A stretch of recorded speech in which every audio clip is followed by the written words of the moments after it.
Pour moi, me présenter, c'est toujours assez compliqué. C'est vrai que je suis ami de longue date avec Patrick. On s'est rencontrés aux interligues, on s'est rencontrés en club, on s'est rencontrés en pôle. J'ai été enseignant, moi, depuis 1982. Je suis un enfant d'éducation nationale. J'étais le prof de sport qui a été militant. Et je suis devenu prof de sport parce que j'ai rencontré des personnages comme Guy Eterno qui étaient des profs de PS et qui étaient des militants. J'ai enseigné jusqu'à 98. Et puis depuis 98, j'ai la chance de faire partie de la grande maison fédérale. Je suis CTS.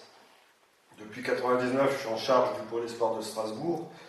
Et depuis 2005, j'ai la charge sur une Olympiade d'une génération. Donc, c'était France Cadet, France Jeune et France Cadet, France Jeune. Donc je me suis occupé des garçons nés en 90-91 pour la première génération. Il y avait 2 Bordelais qui étaient parmi les heureux sélectionnés. Il y avait Xavier Moreau, qui évolue actuellement à Toulouse, avec son camarade Maxime Gilbert. Et puis cette année, j'ai en charge la génération 94-95, où il y avait aussi un ancien Bordelais, malheureusement, disons, un ancien du pôle de Talence, qui malheureusement a déclaré forfait pour la prochaine compétition, puisqu'il est victime d'une blessure sérieuse. Je parle de Johan Maresco. Voilà. Donc c'est aussi pour valider tout le travail de détection que vous faites au quotidien, puisque les premiers acteurs, ce sont quand même vous, les entraîneurs. Le TR bénéficie toujours des travaux, des petites fourmis, mais c'est toujours dans le sens noble du terme. Bon, je crois que j'en ai fini, à part vous dire que ça a été galère pour venir ici, que la grève des aiguilleurs du ciel a failli m'empêcher de débarquer. Puis après, le voyage en train a été aussi très compliqué, puisqu'il y a aussi des grèves SNCF. J'espère que j'arriverai à retourner dans mon est, où il ne pleut pas aujourd'hui. Puis je suis aussi content d'être là, parce que c'est une terre de vin. Je peux pas faire... et j'adore le bon vin.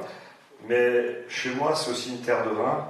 Et donc, on ne va pas s'opposer, mais on va plutôt chercher à sympathiser les uns et les autres. Quand Patrick m'a demandé d'intervenir, j'ai longuement réfléchi. Et puis, les thématiques, il y en a de nombreuses. Puis je me suis dit, je vais rentrer par la défense. C'est quelque chose qui m'alerte depuis quelques saisons. Et puis je me suis dit, il faut redonner ces lettres de noblesse à l'acte défensif. Puisque la plupart du temps, on privilégie l'acte offensif, et l'acte défensif est quand même portion congrue dans nos entraînements. Donc j'ai réfléchi. Puis après, je me suis dit, je vais raconter l'histoire de l'équipe de France Jeune, et puis vous essayez avec beaucoup d'humilité et de modestie, essayer de vous convaincre que la multiplicité des choix défensifs, tant dans les dispositifs que dans les systèmes, peut amener une meilleure plasticité du joueur. Voilà ce que je vais essayer de développer devant vous.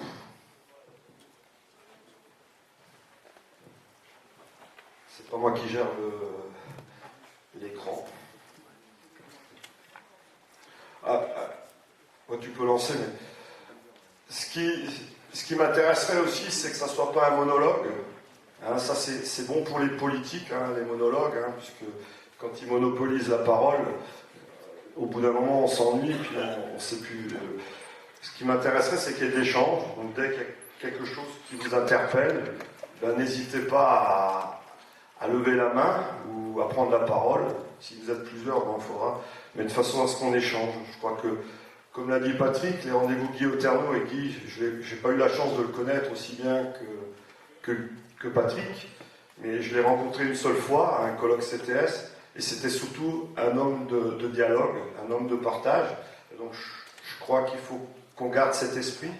Donc là, il y a un document, c'est ma modeste personne qui l'a construit, mais il n'y a pas de dogme là-dedans, c'est mes idées.